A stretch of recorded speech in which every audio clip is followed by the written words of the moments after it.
Governor Polis, good to see you.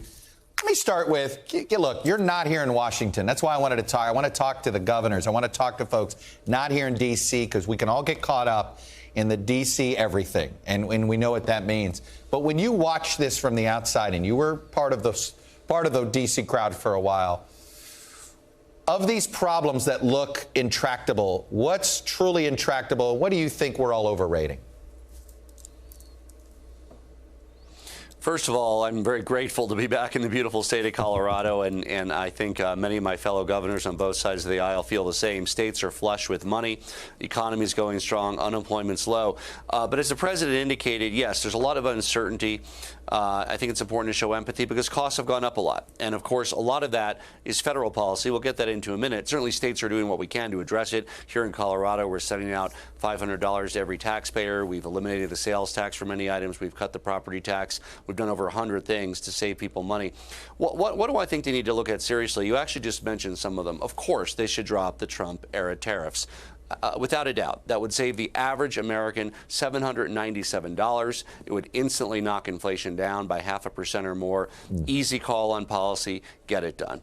The other thing I think they should do is they should suspend the federal gas tax. That's 22 cents a gallon. We did a smaller version of that in our state. I know other states looked at that too. We avoided a 2-cent fee on gas, but 22 cents is a lot. But you know, beyond that 22 cents, Chuck, it's just translating that empathy into action. It's showing not only do we hear the pain and difficulty of the American people, but we're doing what we can. I think the American people know that the Biden administration, the Trump administration, they're not ultimately responsible for the price of gas at the pump. It's an international global commodities market. What they are responsible for is doing what is in their power. And yes, what is in their power, I think would fly through Congress. I would dare Republicans to oppose suspending a 22-cent gas tax for 6 months.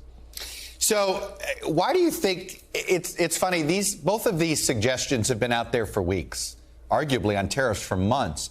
I think that's been at the root of the frustration of some Democrats that I talked to. It's sort of like, do something. The debate paralysis is probably the worst virus that's going on in D.C.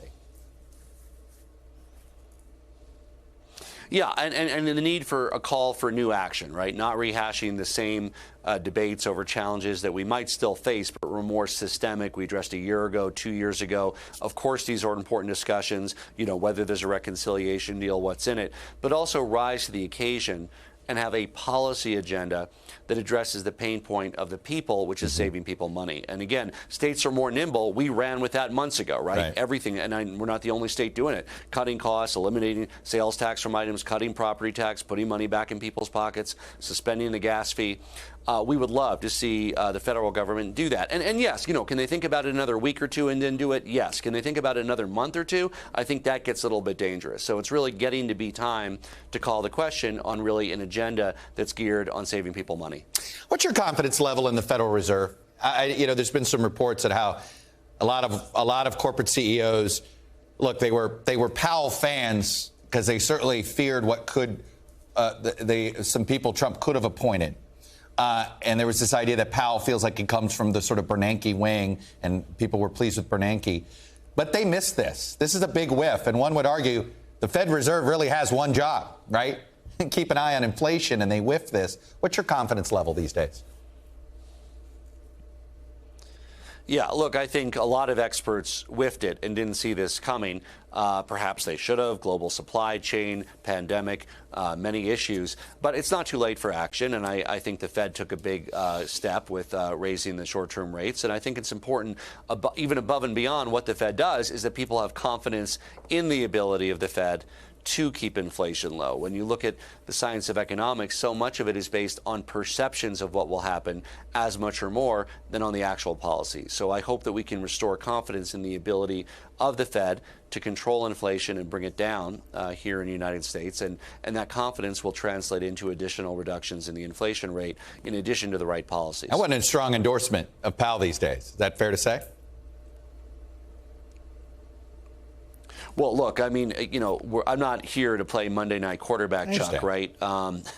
Monetary policy is a very sophisticated area. I think this higher than expected inflation caught a lot of people unexpected. Whether they should have seen it or not, I don't know. It's lasting longer and it's harder. We need more of a policy response. It's not just the Fed, Chuck, and it's not fair to say it's all on their shoulders. We need an aggressive policy response around saving people money. We talked about some pieces of it, getting rid of the Trump tariffs.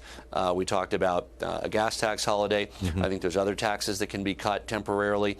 And I also think that we should move forward. If we can't get an immigration reform through Congress, President Biden should move forward with DAPA, which is a sister to DACA. We have this is the 10th anniversary of the Dreamer program, right. DACA, Deferred Action for young people who grew up here. There was a sister program that President Obama attempted to get through, but the clock ran out on DAPA. It's Deferred Action for the parents of American children. It would address some of the workforce shortages we have today and contribute hundreds of millions of dollars to our economy, and absolutely would reduce inflation if we can get that done. There was that whisper, the article in the New York Times last week that some of us thought looked like a starter's pistol for 2024, whispers about whether Biden should run or not. How much of that do you how much of this is about the president's age and how much of this is about the president's current political standing? Would these conversations be so public if his approval rating were closer to 50?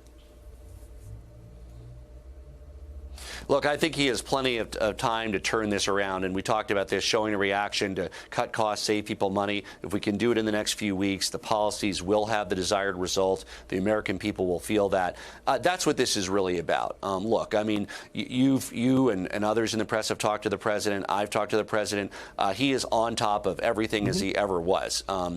He is always a guy that shoots from the hip and has been gaffe prone since he was a young man, and we like him because of that. That's an aspect of his charm, right? And it's no different now than it was 20 years ago with Joe Biden. And I think he has every opportunity to turn this around, maybe pull some new blood into the administration, get the policies right to save people money. I think it'll be a whole different ballgame once his popularity recovers.